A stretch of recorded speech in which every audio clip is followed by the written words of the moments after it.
कश्मीर की, आप क्या समझते हैं, अब पाकिस्तान को भी जारहाना जरा एग्रेसिव पॉलिसी की तरफ जाना होगा? अगर कोई भी शख्स जो है वो सफारतकारी की अलिफ बे ते जानता हो और वो बैनुल-अक़वामी सियासत को समझता हो, तो उसको ये बात पता होनी चाहिए कि ट्विटर के ऊपर जो वज़ीर आज़म साहब जो हैं इरशादात फरमाते रहते हैं कि जी दुनिया को आगाह करने की कोशिश करते हैं और नाकाम कोशिश करते हैं, तो उन्हें पता होना चाहिए कि इस तरह के बयानात से और हत्ता कि अक़वाम मुत्तहिदा में की गई तकरीर से भी किसी के कान पे जूं नहीं रही गई।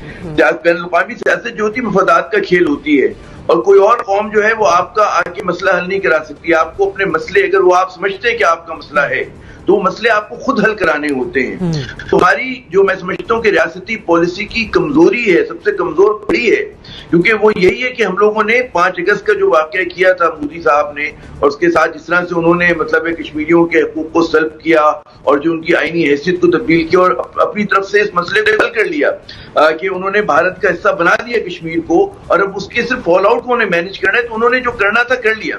सवाल ये कि हमने उसके जवाब में क्या किया। हमें ये हर वक्त गुनगाने की जरूरत नहीं है कि ये आगाह करते रहे दुनिया को, जी भारत जुल्म कर रहा है। दुनिया को पता है, दुनिया बड़ी इन्फॉर्म्ड है। हमें ये सोचना है कि हमें खुद क्या करना है। और बड़ा मेरे ख्याल में हमें मायूसी होती है कि वज़ीर आज़म इमरान खान की आप कई दरगुजर देंगे, जी वो इंसाफ नहीं कर सके, वो कीमतों में कमी नहीं कर सके, वो मईशत ठीक नहीं चला सके, वो सब काबिल माफी है। लेकिन कश्मीर के मामला जो है वो नाकाबिल माफी है, क्योंकि मौरख जब आज से 40 साल बाद 50 साल बाद अगर तारीख लिखेगा इस दौर की, वो ये नहीं कहेगा जी कि इमरान खान ने करंट अकाउंट डेफिसिट कम करा दिया और कोरोना से क्या कर दिया। ये चीजें मैटर नहीं करेंगी, बात होगी कश्मीर पे क्या किया। और कश्मीर पे फिर हो सकता है कि हम वो कह रहे हो कि जी उन्होंने गलत पॉलिसी की कि आपके हाथ से निकल गया, क्योंकि इस वक्त लड़ाई हमारी वक्त के साथ है।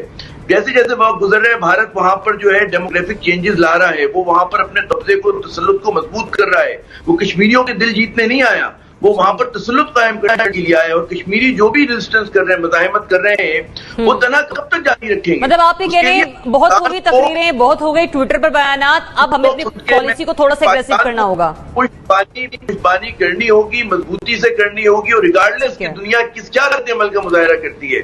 हमें FATF को भी नहीं देखना। हमें अगर आप कश्मीर को समझते हैं कि हमें कश्मीर पे खड़ा होना है, आपको अमेरिका बहादुर की तरफ नहीं देखना, चीन की तरफ नहीं देखना, आपको अपने 20-22 करोड़ अवाम की तरफ देखना है। अपने शागिर्दों से सीख लें। अफगान तालिबान 19 साल खड़े रहे अमेरिका के सामने, और उनकी सबसे बड़ी फतह ये है कि अमेरिका जो उन्हें दहशतगर्द कहता है तो उनके साथ मुज़ाकरात कर रहा है। तो भारत अमेरिका और हम जो हैं अफगान तालिबान नहीं है। भारत को बिल्कुल आप मुंह भी दे सकते हैं, सब जवाब में बात भी कर सकते हैं, और आखिरी मुकाबले को गैर मुइना मुद्दत के लिए आप नहीं टाल सकते। आप लड़ने पर तैयार हो, दुश्मन अगर लड़ने पर तैयार है तो आपकी फिर तो मैं सादगी, मासूमियत, नादानी क्या कहेंगे उसको। जी NBC आपका पॉइंट ऑफ व्यू क्या है? देखिए, मुझे तो इस हफ्ते 2 सदमे हुए, बड़े सदमे कश्मीर के हवाले से।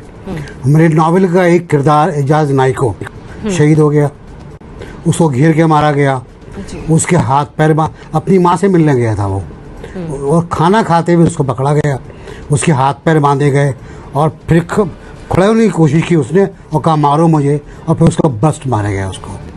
फिर दूसरा लड़का हमारा अशरफ शहराई साहब, बहुत बड़े लीडर हैं तहरीक-ए-हुर्रियत के, हमें खाल अली गलानी साहब के बराबर के होंगे। उनके बेटे जुनैद को शहीद किया गया इसी अंदाज में। वहाँ वो लोगों को मार रहे हैं, बेरहमी से मार रहे हैं, और एक को नहीं मार रहे हैं, इनके साथ 4-4 पर शहीद हो रहे हैं। यहाँ तक कि घरों को नजर आतिश किया जा रहा है। इन लोगों ने, प्राइम मिनिस्टर ने जो ट्वीट किया 14 घरों का, वो 12 घंटे पहले मैं अपनी फेसबुक पर लगा चुका था तस्वीरों के साथ। तो हमारा दफ्तर खारजा भी कुछ नहीं कर रहा है। उसको नहीं पता कि मकबूजा कश्मीर में हो क्या रहा है, उसको पता चलता है अखबारात में आने के बाद, तो फिर वो ट्वीट करते हैं। फिर हमारे वज़ीर ख़ारजा साहब बैठ कर एक ख़त लिखते हैं, जनाब अली अस्सलाम वालेकुम, मैं खैरियत से हूँ, आपकी खैरियत खुदावंद करीम से नेक मतलूब हूँ। कश्मीर में जुल्म हो रहा है, RSS कर रही है। RSS मसला नहीं है। मैं राजा साहब की बात से इख्तलाफ करूँगा कि दुनिया को नहीं पता था, जर्मन दानिश्वरों ने RSS पर आर्टिकल्स लिखे हैं, इक्वलाइज किया है ना के साथ उसको। ऐसे लोग मौजूद हैं, किताबें हैं उसके ऊपर, उस पर फिल्में बनी हुई हैं RSS के ऊपर। तो ये कोई नई बात नहीं है, नई कहानी नहीं है, बहुत पुरानी कहानी है ये। और ये तकसीम के बाद की कहानी है, आज़ादी के बाद की। बिल्कुल सही कहा, हमें अपने आप को खड़ा करना पड़ेगा। हम घुटनों के बल बैठे हुए इस वक्त, हमें अपने आप को खड़ा करना पड़ेगा और बिल्कुल मईशत मतलब और अपनी रियासत और कमजोरियाँ, अपनी कैपेसिटी हमें शो करना होगी, थोड़ा सा एग्रेसिव हमारी होना होगा। कम से कम कमरे से बाहर निकलना होगा हमको, कम से कम कमरे से बाहर निकले, सही सही सहन में तो आए, सही। तो गैर मुल्की लोगों से मिले, जाके बताएं केस क्या है। ठीक अभी है। तो OIC भी कहती है भाई बड़ा तो हमें अफसोस हो गया, खाली ठीक है, अफसोस मतलब हो ऐलान गया। जंग नहीं, लेकिन कम से कम दुश्मन अब- के सामने आकर जरूर खड़े हो जाएं अपने हथियारों के साथ। मोना, ऐलान जब होगा जब वो जंग करेगा। ईरान तो ऑलमोस्ट जंग शुरू कर रहा है, वो रोज फायरिंग कर रहा है, रोज कभी बलूचिस्तान में कर रहा ठीक है। है, कभी कश्मीर में कर रहा है। मोना, देखिए, ये बात ये है कि इंटरनेशनल मीडिया की जितनी अच्छी कवरेज मिली थी जब से कोविड वाला मामला शुरू हुआ है, तमाम चीजें काफी हद तक सबसाइड हो गई हैं। अब पाकिस्तान की तरफ से जो चीज मुझे नजर आ रही है वो ये कि कोशिश करते हैं कि हम दोबारा सुर्खियों में आए, कश्मीर के हवाले से दोबारा जो भारत का भद्दा चेहरा है वो दुनिया के आगे एक्सपोज हो, और इंटरनेशनल मीडिया, क्योंकि पाकिस्तान की ये बात दुरुस्त है और वेदर आई लाइक इट और नॉट, लेकिन अगर प्राइम मिनिस्टर ट्वीट करते हैं या वो कोई जाकर बात करते हैं, इंटरनेशनल मीडिया उसे बेपनाह कवरेज देता है। ये बात हम सब ने देखी है, जैसे पहले नजर आई। लेकिन ये बात जरूर है, UNGMA प्राइम मिनिस्टर का बड़ा हिस्टोरिक खिताब था, उसके बाद से हिकमत अमली एब्सेंट नजर आई। यानी कि एक खिताब हो गया, but this is not it, ये तो शुरुआत थी। इसके बाद से आपने मजीद उसको आपने आगे लेकर चलना था, मजीद उसको उठान देनी थी, लेकिन वहां के बाद से एक स्टेलमेट नजर आया। अभी भी इस वक्त जो शहरियार आफरीदी साहब कश्मीर कमेटी के चेयरमैन हैं, जिन्होंने इतने स्टॉलवर्ट फखर इमाम, उनको उन्होंने रिप्लेस किया है, क्या उनसे बेहतर चॉइस नहीं थी गवर्नमेंट के पास?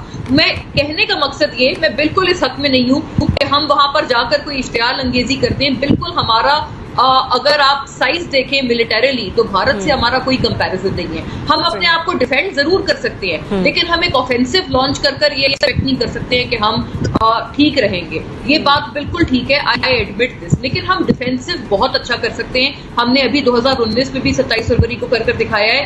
कहने का मकसद ये, डिप्लोमेटिक ऑफेंसिव एक तो हम लोगों ने अपना दोबारा से रीस्टार्ट करना है। कोविड की वजह से ये तमाम चीजें ऐसा लगता है जैसे बैकबर्डर में चली गई थी, किसने रोका था? बिल्कुल, जैसे मैंने पहले भी कहा कि रियासत बहुत सारे काम कर सकती है, कोरोना का मामला भी साथ साथ देखना होगा। और हमें आज एक बड़ी तशवीशनाक चीज हुई है जरिया, मुझे लगता है शायद मैं कह लूं इस बात को, covid.gov जो गवर्नमेंट की वेबसाइट है जो कोविड के हवाले से अपडेट्स देती है, उन्होंने जो आज एक वर्ल्ड मैप लगाया है उसमें जम्मू कश्मीर को उन्होंने इंडिया का हिस्सा दिखाया है, जिसकी वजह से भारत के कुछ सहाफी और जितने उनके लोग जो ट्विटर वगैरह पर हैं वो खुशी से फूले नहीं समा रहे। और हमारी तरफ से इसका अभी तक यकीनी तौर पर यहाँ तक कि मौसम का हाल अहवाल भी अब